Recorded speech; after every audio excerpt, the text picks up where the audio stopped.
made the choice, and he was an Imam himself and still is. He made the choice to come to Australia because it was a non-Muslim country. Now, if we knew that after 30 years we're going to have burqas running around and mosques being erected in every corner and people proposing Sharia law against democracy in this country, we wouldn't have come. I believe that the entire religion needs a review. I believe that there are certain books that need to be banned from this country. There are books that are regarded the second book after the Quran. And all mainstream Muslims believe in this book. The Bukhari, a very famous book. It's present in at least the majority of Muslim homes, at least. It's everywhere. It's put on the shelf right beside the Quran. And every act of terrorism is taught from that book.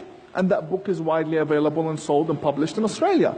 I don't understand how Muslims believe that, well, radical Muslims is the main issue here, how they believe that if you blow yourself up, you go have lunch with the Prophet Muhammad in heaven.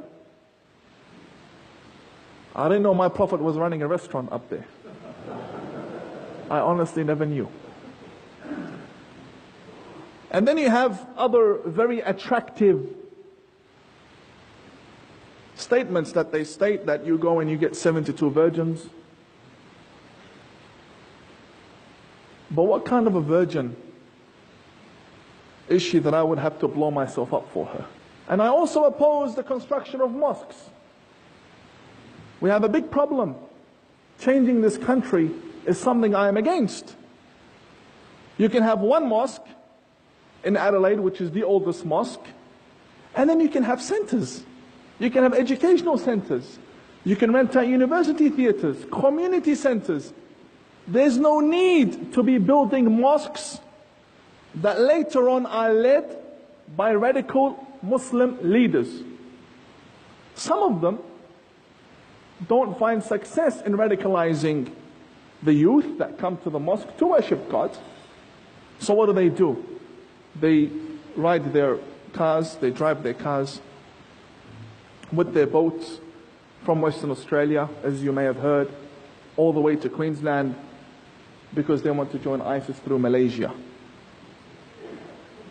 And I've always called on to ASIO to check the bank accounts of Muslim imams and who's funding them. And do these people that fund them, do they have expectations from them to brainwash these children?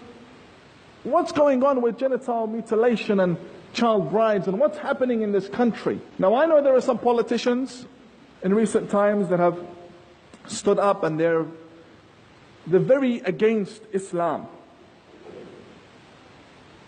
And they want to tell people that Islam is a very dangerous religion. Why do they say that? Now, I don't oppose these politicians because I know exactly what filth is in my religion. I know exactly what's going on, which is why I don't speak out against them. I'm against generalizing because there are good Muslims.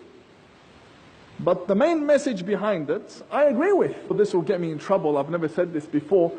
But Palestine is Jewish land. I mean, come on, who doesn't know this? Jesus came to Jerusalem. He came to the Israelites who were there. It's Jewish land.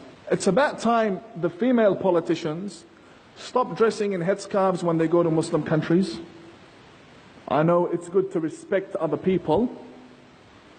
But if you're the foreign minister, you're a foreign minister with your uniform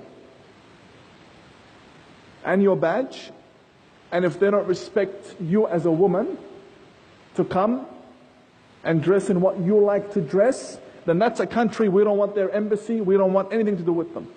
If they don't respect our foreign minister, regardless of what country that is. Look, this is Australia. This is what it is. You like it, don't like it, we'll give you one of our kangaroos and you can hop back to where you came from. The Grand Mufti, who's elected to be representing us for 20 years, hasn't come out and said in English that I condemn terrorism. It's true that he endorses verdicts against ISIS. But the problem is, Australia needs to stand against ISIS. The Muslim community here needs a verdict against ISIS.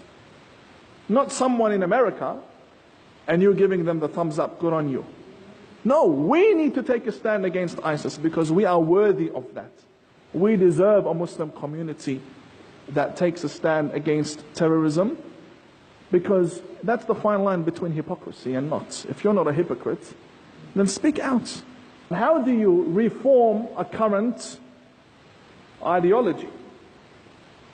Number one, government needs to realize that the books that are being taught in Muslim schools and that are in the shelves of mosques need to be taken out,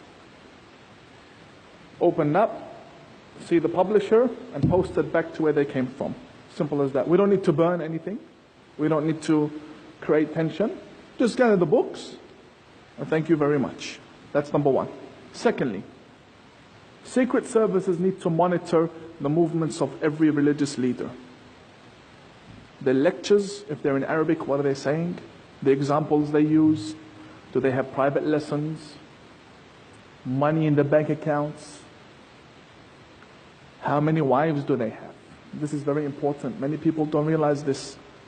Muslims have more than one wife in this country. But we need to come to one common understanding that it's either we follow the law of the land or we don't. If we do, then it's one wife. If we don't, then go back to where you came from and have as many wives as you like. In Australia, where there's freedom of speech and where there's democracy, many Muslims do not find it safe to speak out against extremism in their country. At all. And when I say they're afraid, they're not afraid of isolation, they're afraid of death. And I've been very close to that. And God saved me many times.